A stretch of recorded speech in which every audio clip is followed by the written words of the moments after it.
Today, we're going to be talking about Robert Greene's seventh law and how it measures up to the teachings of Jesus. Let's get started.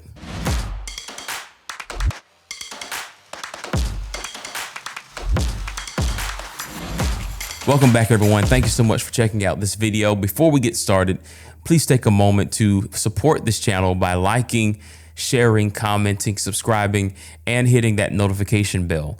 That will help us break YouTube's algorithm, and we are participating in an experiment to see if we can grow this channel to 1 million subscribers in just 1 year. So we really need your support, and we'd love for you to keep up to date with all the content we're posting on this channel every single day. And so please take a moment to like, share, comment, subscribe, and hit that notification bell. Now, today we're going to be talking about Robert Greene's seventh law, and we're really happy about the responses we're getting on these videos. Individuals are very excited about the concept of comparing and contrasting the teachings of Robert Greene to the teachings of Jesus Christ. And this is an important way of wrapping our mind around how we should, from a biblical perspective, embrace what are common ideas that are actually in use by many people in the world today. And so what we want to look at today is, first, how does Robert Greene frame these laws? I think that's an important thing for us to understand, because if you look at Robert Greene's laws, they're deeply rooted in the conversations of the ancient Greek philosophers. And what it boils down to is a question of ethics and a question of justice.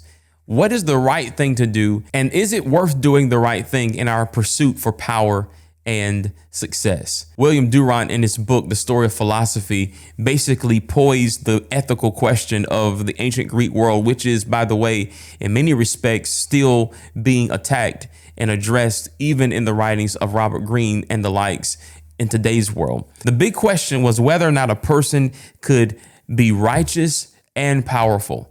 And if they couldn't, the question would then be, could a person or should a person pursue power, or should they pursue righteousness? Should a person pursue good, or should they pursue strength?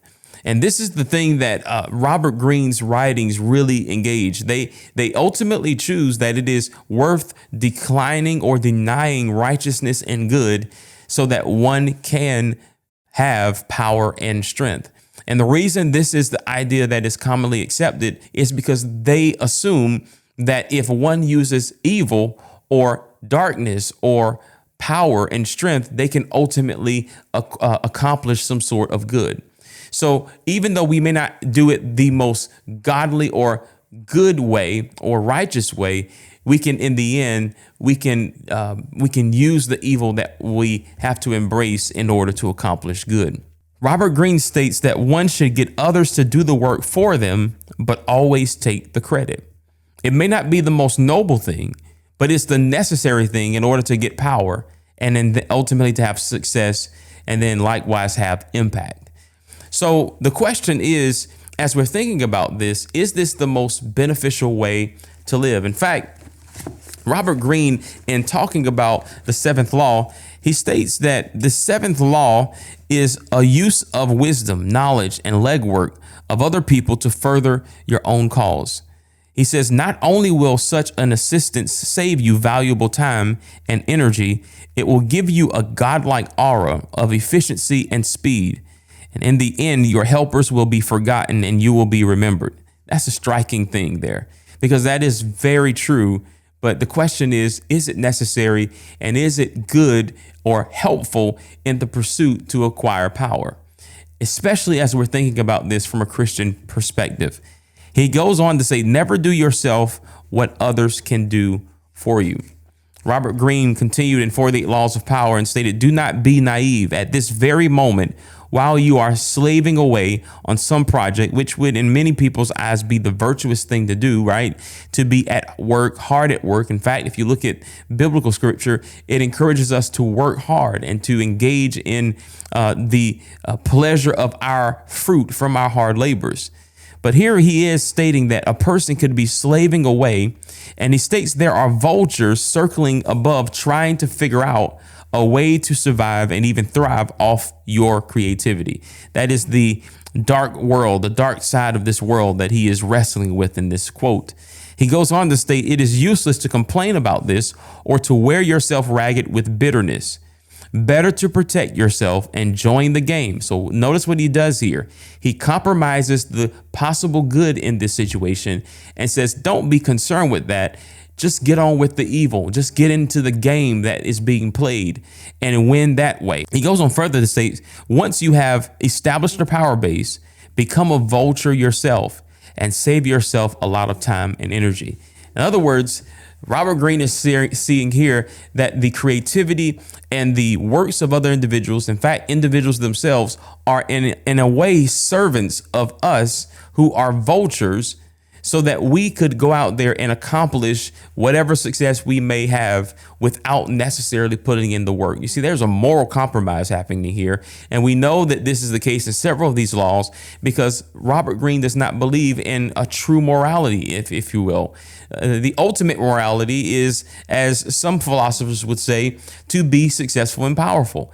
That's the true moral way to live. In fact, Nietzsche might even say that the best morality is the one that causes us to propel in courage towards the things that are beneficial for ourselves. And you see this kind of framework being really, really expressed in the writings of Robert Greene. And it's very obvious if you're aware of the works of previous philosophers. The question we must answer today is this the way Christians should live? Should Christians embrace these sort of ideas? Robert Greene goes on to talk about how to use others, if you will, for what I call servants. He says, find people with the skills and creativity you lack. Either hire them while putting your own name on top of theirs, or find a way to take their work and make it your own. Their creativity thus becomes yours, and you seem a genius to the world. This is a fascinating way to think about how to pursue power. But really at the heart of all of this, what Greene is stating is use people to your disposal. Use them, make them and their work a service to you as you are pursuing power, success, and impact. Now, the thing that's so interesting about this is that Jesus, in a very indirect way, embraces what we might read here in the 48 Laws of Power. There were individuals who were looking for power, looking for authority, and might have gone about it in a way that used other people to achieve that power and that authority that they sought. This was happening right among those who followed Jesus the closest. And Jesus had a response to this sort of behavior that was against the common way of doing things in their own time. You see, in this time, people would use other people all the time. They would make classes of people that would make a clear distinction between those classes and the role that the lower class had in serving the higher class. And what Jesus does here, as these disciples that are following him are trying to pivot their way into some sort of authoritative role or powerful seat of position, he reminds them that they are not to operate in the same way of the Gentiles, or as it were, the nations, but rather in their example that they have from Jesus Christ, they are supposed to demonstrate a life of servitude. That is, rather than being served by others, as we see in the case of Robert Greene, we're living on the service of other people who is just simply, we're manipulating their acts and their work and their labors and their products. But rather, Jesus states, no, we don't lord over people in any way. We don't take from them. We don't use our authority or our power to prey on the weak who may not have the strength or the courage to persevere, as the Greek scholars or Greek philosophers would argue, that if there are no individuals to push themselves, well, the strong would just overcome those and take from them so that they can forward their own cause. And well, no, Jesus states the real virtuous person who is living in the example that he has set will be the greatest servant. Notice what he says here. As the disciples are questioning who gets the honorable seat or the right of authority with Jesus Christ, there's some tension being caused by this sort of pivoting and politicking, if you will, trying to, manipulate their way into a particular seat. And Jesus responds to them and gives them a great lesson on what it means to be a truly powerful person. He says in Matthew chapter 20, verse 25, you know that the rulers in this world lord it over their people, and officials flaunt their authority over those under them. But here's a response that Jesus gives to what we see common people stating, like what we found in Robert Greene, that we should just use people and in a way boast our authority so that we can outsmart individuals. That's not the way to gain power, and neither is the way to have impact. Jesus states, whoever wants to be a leader among you must be your servant. Whoever wants to have authority or power among you, they need to be your servant. And whoever wants to be first among you must become your slave. For even the Son of Man came not to be served, but to serve others and to give his life as a ransom for many. You know what's interesting about what we read in this idea that Robert Greene states is the way to live in life versus what Jesus states? And Robert Greene's idea, the one who is manipulating people out of their creativity and their work, that's the powerful one. In Jesus's idea, the one that is being manipulated, the one that is doing the work and getting none of the credit, would actually be the one that is most powerful. Because they've learned the idea of servitude. They've learned that it's not about the big name. It's not about who gets the credit. It's about getting a work done and operating in some sort of purpose. This is why Jesus, when he came here, he avoided all opportunities to be an earthly king. He didn't walk around in the lavish lifestyle that we see some of the other leaders and authorities who would have lived in the framework and in the mindset of Robert Greene. But rather, Jesus came as a servant. He came serving other people. And by his service to other people, he proved his power and his authority. It's a different way of thinking in comparison to the broadly accepted idea of how to come up in life and how to succeed and how to be powerful. And the thing that's so interesting about this, if you read the arguments between, even going back to Aristotle and Plato and even somewhat in the days of Socrates, the ideas that were surfacing at that time, many people would have considered Jesus a weak person because he didn't impose himself. He always took on the role of a servant. Never, imposing himself and never forcing himself, but rather mastering himself in the most purest way. And more importantly, mastering himself by the moral road, the high road that is reflected in the holiness of God. Now, the thing that's interesting in Robert Greene's idea and most of the Greek philosophers' idea is this personal idea of a holy God does not exist. And if that doesn't exist, then there's no real example of morality. And if there's no real morality, then all bets are off. We can all go in and do what we need to do in order to get what we can for ourselves. But as I have said so many times before, if there is a God, and if God is holy, and if Jesus is the greatest expression of that holy God, and we are supposed to be what Jesus was in the world, then our calling in life is to reflect that holiness by taking a moral path that requires us to be servants when many people are lording themselves over us. You see, we feel like at times we'll never win in that position.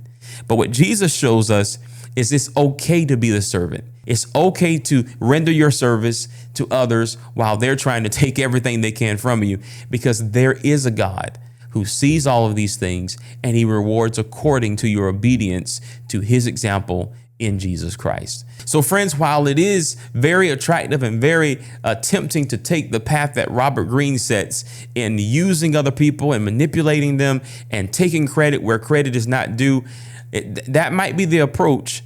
But Jesus teaches us that the right approach is the approach of a servant. Lend yourself, lend your skills, lend your products, and allow God to exalt you in due time. So friends, here's another example where we appreciate Robert Greene's candid observation of the world, his accurate observation of the world. But yet again, we cannot agree on the approach that he takes in addressing what he has observed in the world. While he might say use trickery, manipulation, and some of the same tactics that individuals may use against you, we say, as we read in the teachings of Jesus Christ, that the best way to live in this world is as a servant. Who are we serving? We're serving our Father. And because we're serving our Father, we learn to serve each other. In a world where we get this right, there is no Lord. There is no trickery. There is no manipulation and taking of others' products and services. It is a giving away. It is a lending. It is an act of love through servitude that works and makes this world harmonious and functional. So friends, we're going to continue to analyze things like this. I want you to check out some of our latest videos on the thoughts of Seneca and the thoughts of self-mastery. And that'll give you even more information about how Jesus differs from these other schools of thoughts and the ideas that are resurfacing in our world as somewhat of a new philosophy. If you study the ancient Greek philosophers, you'll see that none of this stuff is really new. And Jesus gives us an answer to all of it.